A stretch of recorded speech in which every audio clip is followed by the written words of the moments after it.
এটা নাকি ব্যানানা আম। এই ব্যানানা আম খেতে কিন্তু অনেক মজা।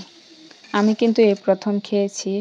আর ওর নামটা শুনে আমি আরও বেশি অবাক হয়ে গেছি। হ্যালো এভরিওয়ান, আসসালামু আলাইকুম। কী অবস্থা সবার?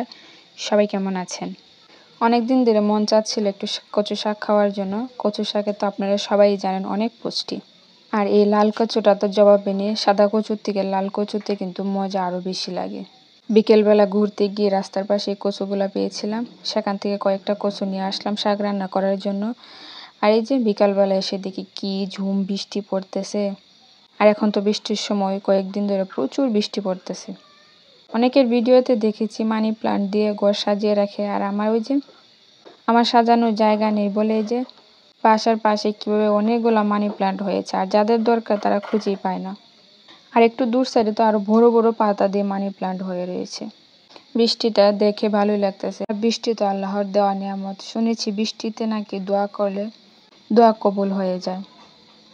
তারপরে চলে আসলাম কচুগুলা কাটার জন্য। এই কচুগুলা দেখুন, এগুলো টান জায়গার ছিল, তার জন্য গলা একটুও চুলকাবে না। আর সাদা কচু থেকে তো লাল কচুটা খেতে আরো বেশি মজা। আর রান্না করার পরে আসলে অনেক মজা লেগেছিল। বুটের ডাল দিয়ে রান্না করলে বেশি মজা লাগে, কিন্তু আজকে আমার বাসায় বুটের ডাল ছিল না, তাই এমনিতে মাংসের সব মশলা দিয়ে রান্না করব। এই লাল কচুটা যেমন পুষ্টি, তেমন খাইলে রক্তও হয়। এই যে কুচি কুচি করে কেটে নিয়েছি। এখানে দেখা যাইতেছে অনেকটা পরিমাণ, কিন্তু রান্না করার পরে এইটুকু পরিমাণ হয়ে যাবে। তারপরে দেখি সন্ধ্যাবেলা রাইসার আব্বু এই আইসক্রিমগুলো নিয়ে আসছে। কোন আইসক্রিমগুলো তো এখন ভাইরাল। আর ভাইরাল হবে না কেন, খেতে এতটা পরিমাণ মজা হয়। তার সাথে নিয়ে আসছিল ব্যানানা আম। এই ব্যানানা আমগুলো খেতে অনেক মজা। এটার ঘ্রাণ এত একটা সুন্দর। আমি আগে কখনো বানানা আম খাইনি, এইবার প্রথম দেখে আমি তো পুরো অবাক। আরও সবচেয়ে বেশি অবাক হয়েছে এর নামটা শুনে। ওই দিকটায় আমি রান্না বসিয়ে চলে আসলাম আইসক্রিমটা খাওয়ার জন্য। আমার তো আর তসই সইতেছে না, তাই আনার সাথে সাথে আর ফ্রিজে রাখি নাই, সাথে সাথে খাওয়া শুরু করে দিয়েছি। অনেকটা মজা ছিল।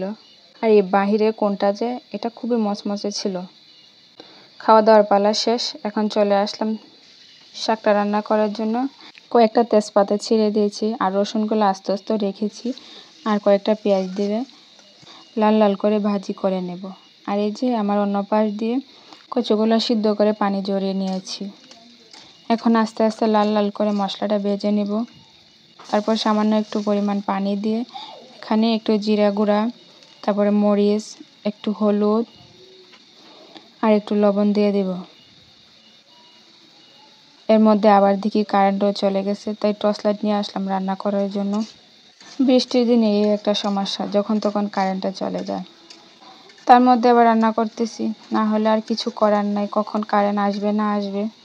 কথা বলতে বলতে মশলাটা সুন্দর করে কষিয়ে নেওয়া শেষ। এখন কচুগুলা দিয়ে দেব। কচুগুলার সাথে মশলাগুলো নেড়ে চেড়ে সুন্দরভাবে মিশিয়ে নেব। এটার সাথে যেটা না বলে নাই হয়, সেটা হলো আপনারা সবাই আমার ভিডিওতে এত ভালো ভালো কমেন্ট করেন, এত ভালো সাপোর্ট করেন, তাদের জন্য সবাইকে অনেক অনেক ধন্যবাদ। আর সবাই অনেক বেশি বেশি কমেন্ট করবেন, কারণ আমার কমেন্ট পড়তে খুবই ভালো লাগে। আর আমি সবগুলা কমেন্টের রিপ্লাই দেওয়ার চেষ্টা করি এবং দেইও। আজকের ভিডিওটা এখানে শেষ করলাম। আল্লাহ হাফেজ।